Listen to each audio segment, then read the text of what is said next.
Bryan Melvin died after being infected with cholera from drinking water.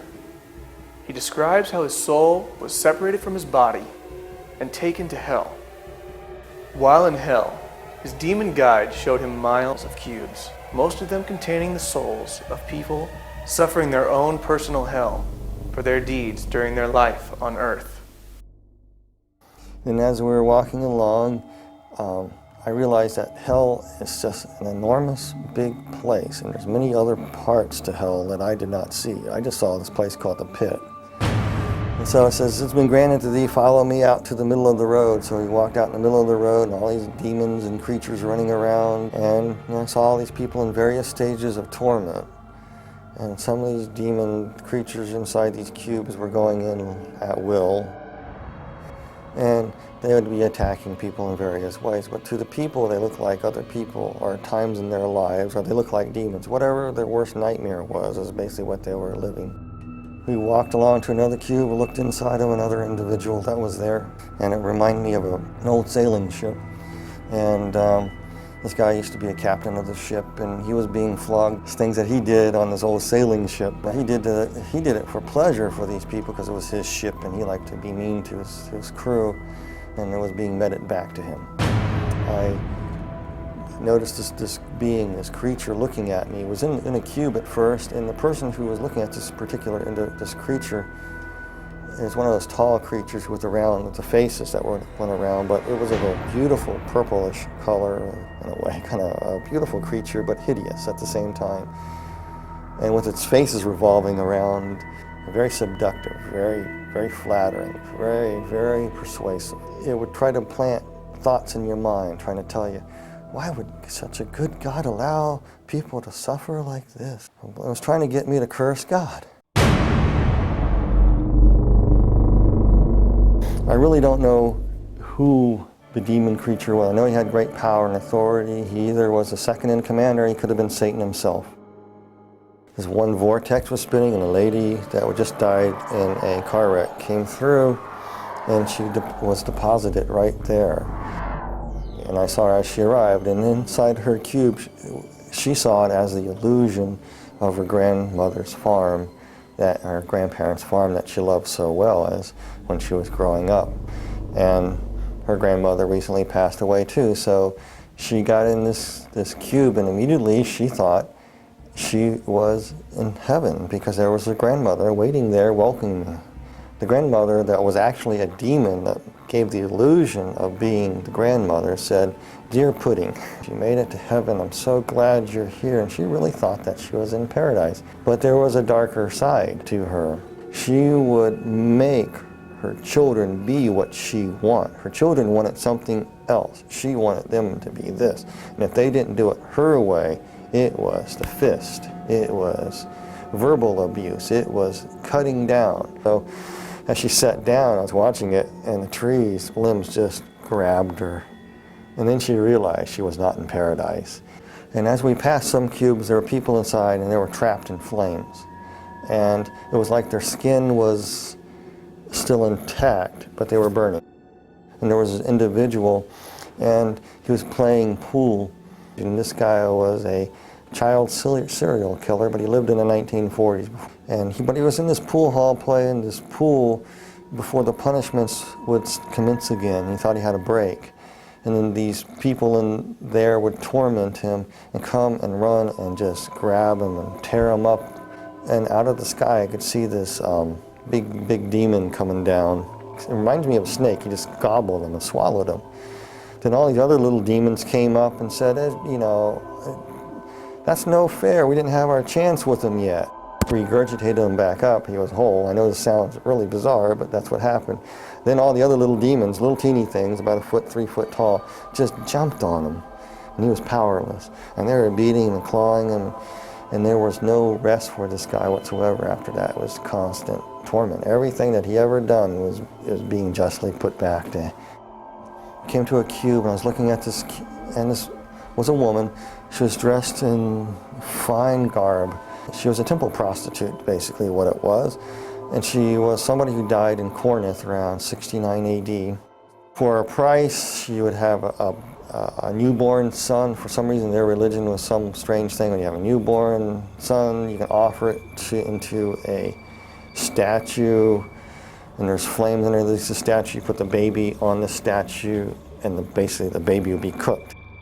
And here she is in this temple. There was no let up to her torment. It was almost like all the little babies that she burned that were hers and other people's were tormenting her, mocking her, pouncing on her, just crawling and tearing her up. And she just screamed, and I had to turn away and walk.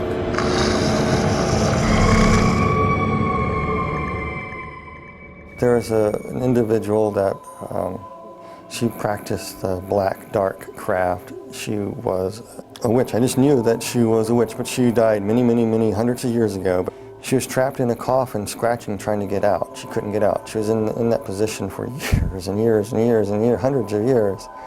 And then finally, when she got it open, all the demons would pounce on her. And we walked on to another cube. We looked in this other cube on this row, and there was another lady. And she believed that Mother Earth could save her, and that if she honored the trees and the rocks, and she was into this nature thing, and part of their religious practice that she would practice would be getting out in the fields and dancing around a fire with a bunch of other people doing the same. The people that she thought that she was with were actually demons, and they would come up to her and say, "You did this." They pick up a stone. You say, "The stone will save you here," and they smacked her with it. So she was standing there, and the demons reached down there and reached in her mouth, ripped out her tongue and part of her thing, and says, "You talk bad? Oh, the stones are not going to save you. Nobody can save you." Then they ripped off her, just actually took her skin and just peeled it off. It was really slow and agonizing to shreds. It had nothing to do with skeletons. Then they took the bones and broke the bones, and she felt everything. Then her body would come back together. The flesh would come back together, and she'd be whole again, and it would start all over again. A different scene would happen. And some of the cruelest people on earth were in these. You know, some people, I don't like to say names of people or anything like that, but I will, you know, this one particular individual is definitely there, and everybody knows who it is. It's Adolf Hitler. Hitler was sitting in a cube. The cube was open, and it was just burning flames. He's just sitting there burning. And his flesh wasn't burning, and he had this hideous look on his face. And as he was burning, the flesh would be rotting, and he was feeling every bit of it. It was almost like every oven of the gas, of the concentration camps, all the tortures that went on there were being meted back to him in one intense flaming bit of stoked up white hot heat that would rot his flesh away at the same time, make him ashes, come back. He was just being tormented like that. He was just, I remember having a weird look on his eyes. It was just angry, vicious anger. When we return, Bryan Melvin tells how for a moment he thought he may be trapped in hell for all eternity. Bryan Melvin died after being infected with cholera from drinking water. He describes how his soul was separated from his body and taken to hell. While in hell, his demon guide showed him miles and miles of cubes, most of them containing the souls of people suffering their own personal hell for their deeds during their life on earth. Will Bryan Melvin suffer in hell for all eternity or not? Next, on Stories of the Supernatural. We were walking in another segment of hell near the back recesses of the wall, another segment of the deep dark pit. And we're coming to this one pit there was one place, and the cube was open, and inside there, this demon was trying to get me to go inside this cube in what looked like a dentist chair. I'm not afraid of dentists at all, but this thing looked like a dentist chair to me, with all these hideous creatures in there trying to say, "This is where you are going. And they want you in this cube here." And they were trying to get me in there, and I didn't want to go. And this part is very hard for me, because you got to understand, you are so scared This whole time you're there, you're just saying, Jesus Christ, Jesus Christ, Jesus Christ. By that time, I was probably saying Jesus Christ so fast, Jesus Christ so fast, that it was a blur. That's all I can say. They wanted me in this cube, and I was scared. I didn't want to go in this thing. And like I said, throughout the whole time, you felt a connection with somebody from above, the Lord. And then all of a sudden, you could feel something coming for you. I was so petrified, I couldn't distinguish what it was. You could feel the footsteps walking behind you, and the ground thundering. And as it closer, whatever it was walking behind me. And I was too scared to turn away to see who it was, because I didn't want these things to rush me and grab me. And all of a sudden, they started coming toward me. And then the presence got right behind me, and they all scattered. And that purplish, big, tall, demonic creature, the regal creature, kind of backed slightly away and kind of bowed and kind of walked out, just kind of slithered on into the mist, into the darkness of hell. And the Lord was carrying me up.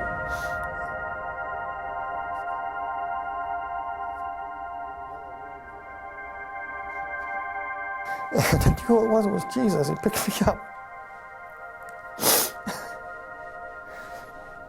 This part I remember though so clearly. He just picked me up in his arms, and I could see where they crucified him. As he's holding me, his bones are pulled apart. He's saying, you pulled apart my bones. And he carried me. And kind of floated through the air and went through the center of the bottomless pit. I went straight up. I remember bits and pieces of being taken to a hospital and waking up in a hospital room. And nurses poking me. And when I woke up out of this thing trying to breathe, I grabbed the doctor and said, I'm not in a cube, am I? I better not be in a cube. And the doctor says, no, you're in a hospital. And from it, I was no longer an atheist. There was a God, there is a heaven, and there is a hell.